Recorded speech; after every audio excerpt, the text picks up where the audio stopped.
Bonjour et bienvenue sur Mon Financier. Nous sommes le jeudi 21 mai. Bon, ça va bien, hein, les bourses continuent à monter, tout va bien, le dollar est remonté.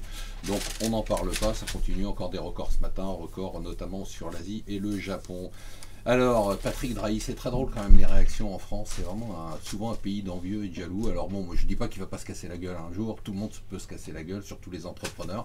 Mais alors depuis qu'il a annoncé son deal aux États-Unis, on entend tous les grincheux et les aigris dire ah ouais, il va se planter, il a emprunté trop d'argent, c'est très leveragé, on va attendre qu'il tombe.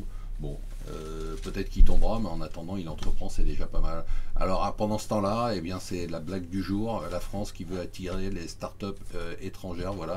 On ne rigole pas. Alors, il a quand même prononcé une phrase assez violente, l'ami Chaubleu. Il a dit: je ne peux pas dire que l'Allemagne, que la Grèce ne fera pas faillite. C'est quand même assez brutal. En fait, la parole s'est quand même libérée sur la Grèce. J'espère qu'on va une fois pour toutes les laisser tomber. De toute façon, les 330 milliards qu'on a payés, ils sont perdus. 5,6 milliards de dollars, c'est la nouvelle amende qui est tombée sur le coin de la figure des banques, dont des banques américaines. La nouveauté, c'est que des banques américaines doivent plaider coupable. C'est-à-dire qu'avant, elles payaient l'amende en disant bon, écoutez, on paye l'amende, mais on ne nous demande rien. Là, elles plaident coupable. Ça change quoi? Ça change que si on plaide coupable, eh bien, il peut y avoir d'autres procédures. Et surtout, vous avez des fonds, par exemple, qui ont l'obligation de travailler avec des entreprises dites éthiques. Eh bien, une banque qui est plaidée coupable n'est plus une entreprise éthique, donc ils ne peuvent plus travailler avec eux. Voilà, Manuel Valls, c'est la méthode à la Sarkozy, c'est-à-dire ça passe ou ça casse. Si Sarko avait fait ça, ça aurait été un drame. Donc il a imposé la réforme du collège. Alors, ça c'est la bonne nouvelle du jour. Il va y avoir un comparateur de banques d'État. C'est-à-dire que le gouvernement s'est enfin décidé à mettre fin à l'arnaque des banques. J'espère que vous allez enfin comprendre qu'il faut changer de banque et arrêter de payer une fortune.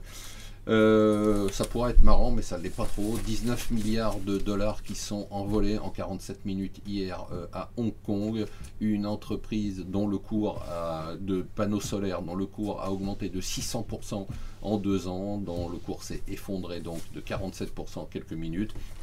Les taux se resserrent autour de cette entreprise qui n'a qu'un client, c'est sa maison mère en Chine, donc c'est quand même assez drôle. L'autre nouvelle du jour, bon, c'est la Fed, toujours la Fed, encore la Fed qui visiblement, Janet Yellen, n'ira pas monter ses taux d'intérêt en juin, donc ça sera peut-être septembre. On va toujours avoir notre cocaïne monétaire pendant l'été pour pouvoir danser sur les tables d'Ibiza. Paris, c'est la première ville d'Airbnb. Eh bien, la mairie de Paris fait une enquête et fait des contrôles dans le quartier du Marais parce qu'il y aurait là-bas beaucoup d'appartements meublés qui ne sont achetés et loués que par Airbnb. Voilà, restez avec nous sur Mon Financier pour une journée qui s'annonce passionnante.